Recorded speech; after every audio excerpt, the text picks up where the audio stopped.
Pemirsa, kasus dugaan korupsi kuota haji di Kementerian Agama memasuki babak baru. KPK mengendus dugaan adanya aliran dana dalam kasus tersebut yang diterima salah satu petinggi PBNU.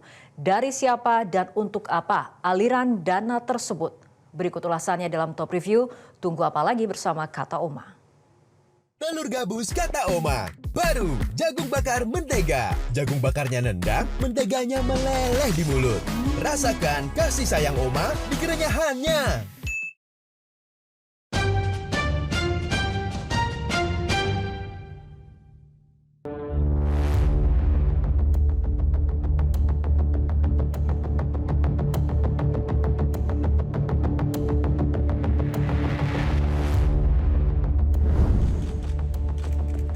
Selasa, 13 Januari 2026, Komisi Pemberantasan Korupsi memeriksa Ketua Bidang Ekonomi Pengurus Besar Nahdlatul Ulama atau PBNU, Aizuddin Abdurrahman alias Gus Ais, dalam kasus dugaan rasuah pada penyelenggaraan dan pembagian kuota haji di Kementerian Agama. Gus Ais diperiksa sebagai saksi atas kasus yang menjerat mantan Menteri Agama Yakut Khalil Qomas. Juru bicara KPK Budi Prasetyo mengatakan pemeriksaan terhadap Gus Ais dilakukan karena penyidik menduga ada aliran uang terkait perkara kepadanya. Dugaan itu didasari bukti dan keterangan saksi. Aliran dana tersebut diketahui diterima atas nama pribadi, bukan atas nama PBNU. Dalam pemeriksaan itu, penyidik mendalami terkait dugaan adanya aliran uang kepada yang bersangkutan.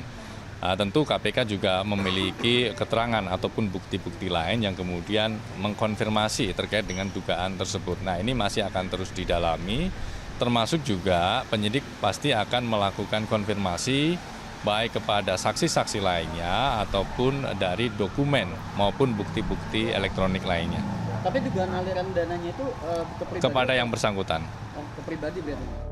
Sementara usai diperiksa KPK, Ketua Bidang Ekonomi PBNU Aizuddin Abdurrahman telah membantah menerima uang terkait kasus dugaan korupsi pada penyelenggaraan dan pembagian kuota haji di Kementerian Agama era Gus Yakut. Sejauh ini enggak ada ya. Berarti ke pribadi aja Pak ya? Hah? Aliran dana ke pribadi aja ada ya? Enggak tahu juga ya, mohon ditanyakan langsung. Kok nggak tahu sih, kan Bapak yang mengalaminya. Gimana? Sebelumnya, Senin 12 Januari 2026, Lembaga Anti Rasuah juga telah memeriksa Wakil Khatib Syuriah, Pengurus Wilayah Nahdlatul Ulama atau PWNU Jakarta Muzaki Qolis, sebagai saksi dalam kasus dugaan korupsi pada penyelenggaraan dan pembagian kuota haji di Kementerian Agama. Pemeriksaan itu dilakukan untuk mendalami inisiatif penyelenggaraan ibadah haji khusus atau PIHK atau Biro Travel Haji. Soal pembagian kuota haji khusus di Kementerian Agama periode 2023 hingga 2024. KPK menduga Muzaki berperan sebagai broker atau perantara dalam pembagian kuota haji khusus dari pihak Biro Travel dan PIHK ke Kementerian Agama. Pemeriksaan saksi dari pihak PWNU didalami pengetahuannya terkait dengan inisiatif dari PIHK untuk melakukan pembagian kuota haji khusus. Jadi diduga ada juga inisiatif ataupun motif dari PIHK atau Biro Travel untuk diskresi yang dilakukan oleh Kementerian Agama. Oleh karena itu sejak awal KPK sampaikan bahwa apakah diskresi ini murni dilakukan oleh Kementerian Agama atau ada inisiatif juga dari PIHK atau dari Travel, sehingga ketemu angka 50-50. Berarti dia juga punya masih MC. Sampai dengan saat ini diketahui tidak punya Biro Travel, namun mengetahui terkait dengan proses maupun tahapan dalam penyampaian inisiatif dari PIHK ini berkaitan dengan pembagian kuota tambahan tersebut. Kasus dugaan korupsi pada penyelenggaraan dan pembagian kuota haji di Kementerian Agama terjadi karena adanya pembagian kuota yang tidak sesuai dengan aturan yang berlaku. Indonesia sejatinya diberikan 20.000 tambahan kuota untuk mempercepat antrian haji.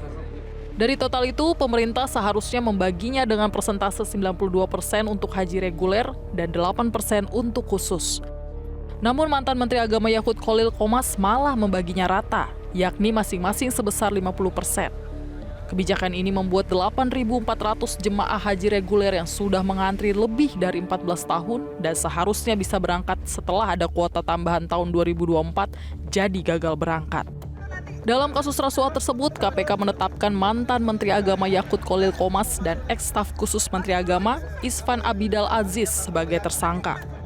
Terkait dugaan aliran dana yang diterima pejabat PBNU yang didalami KPK, mantan Menteri Agama Yakut Kholil Qomas sendiri lahir dari keluarga pendiri dan tokoh PBNU. Ayah Gus Yakut adalah Muhammad Kholil Bisri dan adik kandung ialah Yahya Kholil Stakuf. Peneliti Pukat UGM Zainur Rohman menilai KPK mendalami aliran dana dalam kasus dugaan rasuah pada penyelenggaraan dan pembagian kuota haji di Kementerian Agama untuk mengungkap perkara yang berkaitan dengan tindak pidana pencucian uang. Tentu satu aliran dana kan harus didalami ya Mbak Eva ya. Itu aliran dana dari siapa, untuk apa, kan agar jelas. Apakah misalnya transaksi jual beli, transaksi pinjam meminjam, atau jangan-jangan memang benar transaksi yang terkait dengan satu tindak pidana. Nah, aliran dana ini juga menarik Mbak Eva, kenapa? Karena tidak selalu pihak yang menerima aliran dana itu sebenarnya adalah pihak yang dituju.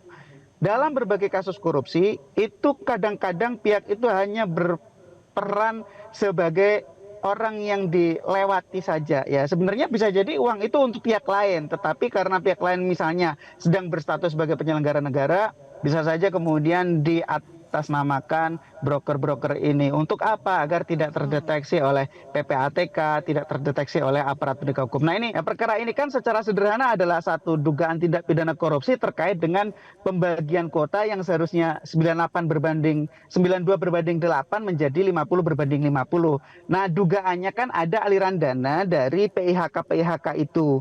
Kepada siapa? Salah satu yang pernah disampaikan oleh KPK bahkan dari akhir tahun 2025, aliran dana itu masuk ke penyelenggara negara di Kementerian Agama, ya. Nah, nanti kan dengan keterangan dari pihak-pihak yang dipanggil ini kan kemudian menjadi jelas ini menerimanya itu dari siapa saja, masing-masing itu untuk berapa kuota, kemudian apakah penerimaan itu kemudian disimpan sendiri sampai sekarang ataukah kemudian dialirkan kepada pihak lain.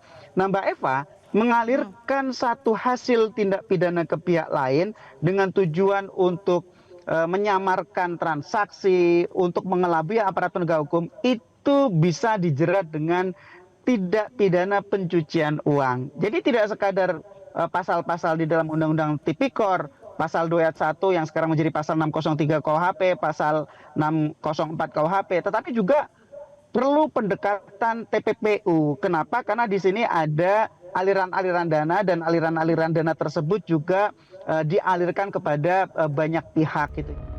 Peneliti Pukat UGM Zainur Rohman juga meminta agar KPK tidak berhenti pada penetapan mantan Menteri Agama Yakut Kholil Qomas dan eks-staf khusus Menteri Agama Isvan Abidal Aziz sebagai tersangka. Sebab hingga kini belum ada tersangka dari pihak PIHK, broker, serta pejabat Kementerian Agama lainnya. Kan KPK ini harusnya berfokus kepada pelaku-pelaku utama agar pelaku utamanya itu dapat dimintakan pertanggungjawaban pidana. Sekarang kan baru 2 tersangka Mbak Eva, mantan Menteri Agama dengan mantan staf khususnya. Nah pertanyaannya ini dari kelompok PIHK, orang-orang yang diduga memberikan sejumlah dana kepada penyelenggara negara, sampai sekarang belum status tersangka Mbak Eva. Yang kedua, dari kelompok broker Mbak Eva, belum ada satupun yang ditetapkan sebagai tersangka. Yang ketiga, di kelompok para penyelenggara negara, para pejabat di Kementerian Agama, selain 2 orang yang sudah ditetapkan tersangka itu masih belum ditetapkan sebagai tersangka. Saya lihat ini KPK masih punya banyak PR untuk menuntaskan kasus ini. Jangan sampai juga hanya kemudian menyasar pihak-pihak tertentu, tetapi kemudian melepaskan pihak-pihak lain yang punya peran jauh lebih besar. Sejauh ini KPK sendiri sudah banyak memeriksa sejumlah pejabat di Kementerian Agama, termasuk pihak penyedia jasa travel umroh, salah satunya Ustadz Khalid Basalamah. Lantas apakah fakta hukum temuan aliran dana kepada pejabat PBNU di kasus dugaan rasuah pada penyelenggaraan dan pembagian kuota haji di Kementerian Agama akan membuka peluang adanya tersangka baru? Kita tunggu hasil penyidikan KPK.